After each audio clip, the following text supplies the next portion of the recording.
13 জুলাই 2026 তারিখ আনুমানিক 12:30টার সময় চট্টগ্রাম শহরের বাকুলিয়া এলাকায় digital.net বা সংক্ষেপে DDN নামক একটি ইন্টারনেট সার্ভিস প্রদানকারী প্রতিষ্ঠানে অতর্কিতে 20 থেকে 30 জন দেশীয় অস্ত্রে সজ্জিত সন্ত্রাসী কর্তৃক হামলা, ভাঙচুর এবং লুটপাটের একটি ঘটনা ঘটে। দিন দুপুরে এই ধরনের একটি ঘটনা সারা দেশে চাঞ্চল্য সৃষ্টি করে এবং সকল সোশ্যাল মিডিয়াতে এটি প্রচারিত হয়। উক্ত ঘটনার প্রেক্ষিতে তৎক্ষণাৎ পুলিশ এবং র্যাবের পৃথক পৃথক দল ঘটনাস্থলে গমন করে এবং ঘটনার তদন্ত শুরু করে।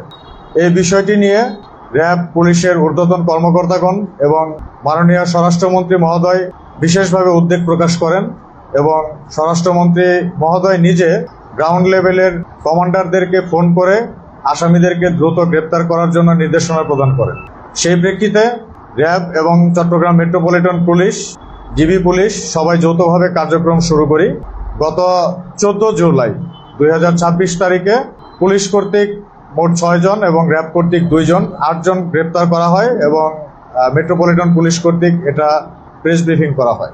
অতঃপর এই বিষয়টি নিয়ে আমরা কার্যক্রম কন্টিনিউ করি। গতকাল 18 জুলাই বিকেল থেকে শুরু করে অদ্য 19 জুলাই ভোর 5:30 পর্যন্ত চট্টগ্রাম শহরের বিভিন্ন স্থানে অভিযান পরিচালনা করে র্যাপিড অ্যাকশন ব্যাটালিয়ন 7 কর্তৃক উক্ত ঘটনায় সরাসরি সম্পৃক্ত এবং হামলায় অংশগ্রহণকারী মোট 9 জন আসামিকে গ্রেপ্তার করা হয় এবং একই সাথে গত 3 দিনে পুলিশ কর্তৃক আরও 4 জন আসামি গ্রেপ্তার করা হয়েছে। যে 9 জন আসামি র্যাব কর্তৃক গ্রেপ্তার করা হয়েছে, এই 9 জন আসামির মধ্যে একজন মাইকেল রোহেন মিয়া প্রকাশ মাইকেল, সে ছিল এই হামলার সংগঠন যারা করেছে তাদের 3 জনের একজন।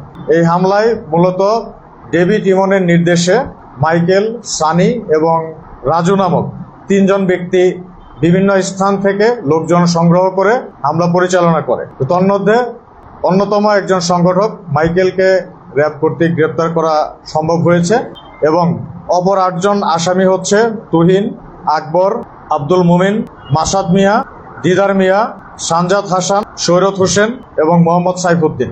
আসামিদের জিজ্ঞাসাবাদে জানা যায় যে ঘটনার 2-3 দিন আগে ডেভিড ইমন উক্ত প্রতিষ্ঠানের মালিককে ফোন করে 2 কোটি টাকা চাঁদা দাবি করে এবং চাঁদা না দেওয়ার কারণে 13 তারিখে উক্ত হামলা পরিচালনা করে। ডেভিড ইমনের নির্দেশে সানি, মাইকেল এবং রাজু এই 3 জন ব্যক্তি চকবাজার, বাকুলিয়া, বদ্দারহাট, রাউজান এই বিভিন্ন এলাকা থেকে বেশ কিছু লোকজন সংগ্রহ করে এবং তাদেরকে দিয়ে দেশীয় অস্ত্র দিয়ে এই প্রতিষ্ঠানে হামলা চালায়। তারা প্রাথমিকভাবে এসে বদ্দারহাট এলাকায় একটি জায়গায় বাসে করে আসে, সেখান থেকে অটোরিকশাতে করে বিভিন্ন দলে বিভক্ত হয়ে বাকুলিয়া এক্সপ্রেস রোড এলাকায় গমন করে। সেখানে গমন করার পর তারা ছোট একটি দলকে বাকুলিয়া এক্সপ্রেসওয়ে এলাকায় রাস্তার মধ্যে নিয়োজিত করে রাখে, যাতে র্যাব, পুলিশ বা অন্যান্য আইন শৃঙ্খলা রক্ষাকারী বাহিনীর সদস্যরা আসছে কিনা এটা নজরদারি করার জন্য।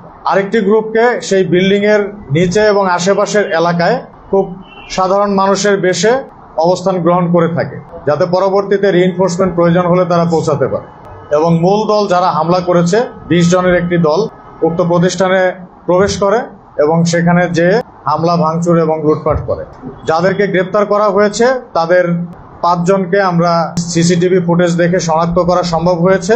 বাকি 4 জনের মধ্যে 3 জনকে অন্যান্য আসামিদের কাছ থেকে নাম প্রাপ্তির সাপেক্ষে তাদেরকে গ্রেপ্তার করা হয়েছে এবং মাইকেল নামক যে ব্যক্তিটি সংগঠকের দায়িত্ব পালন করেছে তাকে গ্রেপ্তার করার পর তার মোবাইল ফোনে একটি ছোট ভিডিও ক্লিপ আমরা খুঁজে পাই, যে ভিডিও ক্লিপের মধ্যে দেখা যায় যে ঘটনার দিন 13 তারিখ আনুমানিক 10:30টার দিকে সে একদল লোককে সংগঠিত করে এই হামলা পরিচালনার জন্য ব্রিফিং প্রদান করে এবং ব্রিফিং শেষে তারা অত্যন্ত উচ্ছ্বসিতভাবে অপারেশনে যাওয়ার জন্য প্রস্তুত, এই ধরনের একটি কার্যক্রম পরিলক্ষিত হয় এবং এরকম একটি ভিডিও আমরা তার মোবাইলে পাই এবং সেই ভিডিওতে যারা আছে তাদের মধ্য থেকেও আমরা 2 জনকে গ্রেপ্তার করেছি। তো সবকিছু মিলিয়ে ক্রস চেকিং করে মাইকেল এই সংগঠকদের মধ্যে অন্যতম একজন সংগঠক এটা প্রমাণিত হয়েছে। উক্ত আসামিদেরকে এবং তাদেরকে গ্রেপ্তার করার সময় উক্ত হামলায় ব্যবহৃত যে একটি বড় আকারের সামুরাই এবং আরো কিছু দেশীয় অস্ত্র উদ্ধার করা হয়েছে। এই আসামিদেরকে এবং উদ্ধারকৃত অস্ত্রসমূহ পরবর্তী আইনানুগ ব্যবস্থা গ্রহণ করার জন্য থানায় সোপর্দ করা হবে।